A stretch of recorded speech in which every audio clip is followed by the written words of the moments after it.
xibaar yu wér te wóor ca tàng-tàng ba abonnez-vous pour ngeen di mën di jot suñuy vidéo. li tax ñu dàq Pape Mada Ndour loolu yi le journal bi daal di bind dina jaajëfal bu baax a baax ci ànd gi ak ñun ci chaîne bi di Buzz 221 HD. Cheikh Omar Diagne ginnaaw bi ñu ko dàqee ci ay wax yu dépassé yoo xam ne da ko waxoon loolu yi dafa mel ni rek loolu yi moo dal Pape Mada Ndour moom mi nag mu nekk le ministre chef cabinet du président de la république wala sax mu nekkoon ko daan nañ koy dàq ci ab décret boo xam ni vendredi 7 mars la daal di génn loolu yi nag ci ab interview boo xam daan na koy defoon ci fan yi ñu génn ca sans limite moom mi nag daal daan na ci yëkkati ay kàddu yoo xam ne ginnaaw bi mu ko waxee ci ki nga xam ne Ousmane Sonko ak Diomaye Faye loolu yi daal lu jiitu nag ñuy accéder au pouvoir ci la mbir moom yi daal di xewoon ab secret nag boo xam ne moom Pape Mada Ndour mii daal dafa mel ni waru ko woon wax benn yoon moom mi loolu yi la daal di révélé moom mi nga xam ne moo nekkoon chef de cabinet président de la république Bassirou Diomaye Diakhar Faye ci émission Tribune d'actualité bi am ci sans limite moom mi mu nekk ab diplomate de formation daal nay def ay révélation yoo xam ne nag daal dafay xaw a wuute lool ak li Ousmane Sonko daal di waxoon Ousmane Sonko mii daal di waxoon nag amul woon benn rencontre rek boo xam ne amoon na seen diggante ak Macky Sall lu jiitu bi nga xam ne defe woon ne ko ca palais moom Pape Mada Ndour mi nag daal dafa rek daal di wax leneen lu wuute ak loolu ndax daal nee na man Bassirou Diomaye Faye Abass Fall Ousmane Sonko Birame Souleye Diop ñun ñi daal nañu gisante ak Macky Sall ñaari fan lu jiitu ñuy gisee ca palais de la république mun nag daal ci loolu lii daal nañ ci amaloon ab waxtaan bu am solo ci guddi googu yi nga xam ne demoon nañ fa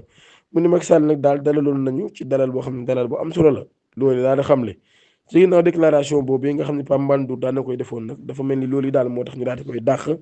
waaye moom sax bind ab communiqué di xam leen daal dàq gi ñu ko dàq nag am émission bii nag laalewuñu dara. Le directeur général Cheikh Bamba Dièye nga xam ne moom mooy directeur bu aéroport international Blaise Diagne daal na nag imposer ab session boo xam ne session rigoureuse lay doon ci wàllum financement ginnaaw difficulté financière yi nga xam ne aéroport bi daan na koy am muy jafe-jafe ci wàllum financement muy aéroport international bu Blaise Diagne moom mi nag daal daan nay lancer ab série de réformes pour ñu améliorer li nga xam ne moom di session bu boobu lépp aéroport moom Cheikh Bamba Dièye nag daal nekk directeur général bu aéroport boobee daal. daan nay dénoncé ay décision yoo xam nag daal loolu yi moo yóbboon ci aéroport bi ba mu nekkoon ci ay jafe-jafe yu métti lool ci wàllum financement ba tax na daal crise boobee daal tax mu daal jël ay mesures yoo xam ne daal dafa bëgg a équilibrer mbir yi ba li nga xam ne moo di budget bi daal ñu daal di koy tegaat ci yoon ci optique boobee nag daal nay wàññi nag ay dépenses yu bëree bëri rawatina li nga xam moo di carburant bi daal di supprimer yenn subventions yi daal di limiter tamit yenn frais téléphoniques yi waaye tamit daal di rationaliser li nga xam ni moo di yenn coûts opérationnels yi ba tey loolu yi daal tax nag daal budget bi daal di wàññeeku bu baax a baax de 25 milliards à 18 milliards de francs CFA loolu nag daal ci la réduire charge yu bëree bëri maanaam ci la wàññee charge yu bëree bëri ci fonctionnement yi nekk foofee waaye tamit daal di wàññi sax leen ci ay postes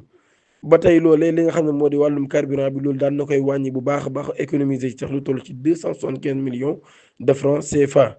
ba tey daal mu daal supprimer li nga xam moo subvention yi ba loolu yi mën a générer tamit lu toll ci 600 millions de francs CFA les frais téléphoniques aussi loolu yi daal dinay jóge 18 millions de francs CFA par weer daal di àgg ci 8 millions francs CFA ci ñetti weer yu nekk ba tey loolu yi nag daal nay tax kon mu daal ci gagné waat ay koppar yu bëree bëri moom mi nga xam ni moo nekk directeur de l'AIBD ba tax na tamit ñi nga xam ne ñoom la amoon ci ay employés wàññi na ko de 938 à 872 ci ay employés yoo xam ne kon nekkoon na foofee ca boobu lépp aéroport international Blaise Diagne. Badara Gadiaga di yëkkati ay kàddu di wax ci mbirum Assane Diouf moom mi nag daal nee na Ousmane Sonko moom mooy bàyyu saagakat yi loolu laa xamle ginnaaw bi ñu placé sous mandat de dépôt activiste bi di Assane Diouf ngir jàllale ay xibaar yu wérut waaye offensé ak nit koo xam ne daal dafay partager les mêmes pouvoirs wala sax les mêmes charges que le président de la république chroniqueur bii di Badara Gadiaga moom mi daal na ci wax xalaatam daal di critiquer bu baax a baax ci plateau jàkkaarloo li nga xam ne nag daal moo xew ci boobu le mbir nee nag daal mi ngi am ak métti lu lool situation yi nga xam ne nag am na jamono ji ginnaaw bi nga xam ne daan nañu am ay autorités yu bees moom mi daal wanewul benn ñàkkutaw nëbbul benn yoon rek mbetteel gi nga xam ne am na ko ci comportement yi nga xam ne yenn xale yi am nañ ko ci réseaux sociaux yi di yëkkati ay saaga ak yu ni mel moom mi nag daal nee na Assane Diouf mi nga xam daal yóbbu nañ ko ci kaso bi loolu yi nag bett ñu benn yoon Ousmane Sonko nag daal mi nga xam ne mooy seen leader moo tax loolu yi du ñu bett moom sax daal nee na Ousmane Sonko mii daal moom moo njëkk nag def lu ni mel ginnaaw bi muy xam ne yëkkati woon na ay kàddu wax ko ci Idrissa Seck ak Madiambal Diagne ak sax ki nga xam ne moo di Farba Ngom mu nekk nag ay termes yoo xam ni kenn mënu koo déglu wala sax nga koy apprécier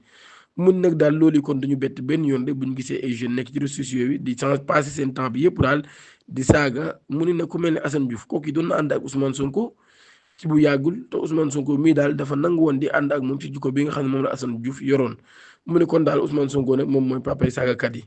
moom mii daal li nga xam ne moo di président bu parti bii di Pastef loolu la Badara Gaye daal di xamle moom tamit nag daal na métti lu bu baax a baax ginnaaw bi nga xamee ni dañuy yóbbu dossier ki nga xam ne moo di Farba Ngom en instruction parce que loolu daal d'accordu ci benn yoon ci ab post boo xam ne Waly Diouf Bodiang daal na koy def ci page Facebook am moom mi Waly Diouf Bodiang daal nekk directeur général du port autonome de Dakar daal dinay critiquer bu baax a baax opposition sénégalais bi daal di leen di accuser daal ni ñoom ñi ne dañuy orchestrer ay campagne de désinformation maanaam campagne yoo xam ne daal dañuy joxe information yu wérul waaye tamit di manipuler li nga xam ne moo di opinion publique bi maanaam askanu Sénégal ñooñuy sax mu daal leen tudde daal li nga xam ne moo di nag opposition milliardaire di wax ni ñoom ñi kon daal dañuy rek organiser li nga xam ne moo di ay campagne ngir manipuler li nga xam ne moo di opinion publique bi loolu la daal Waly Diouf Bodiang daal di xamle.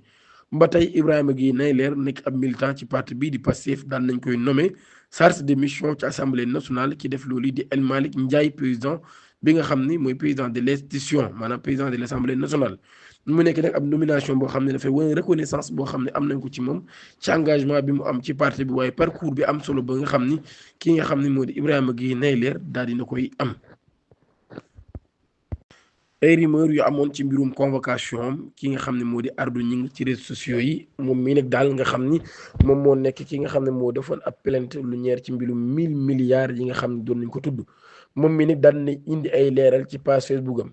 neen daal diplomate une semaine daal ñu ngi ko doon menacé ak di ko saaga mun nag daal loolu yi ay nit yu bokk ci Pastef nekk ci réseaux sociaux yi ñoom ñoo koy def di sàkku sax li nga xam ne ñu daal di koy teg loxo mu ni loolu yi daal ñenn ñi sax ñi ngi dem ba naan Korité moom Rebeuss la koy defee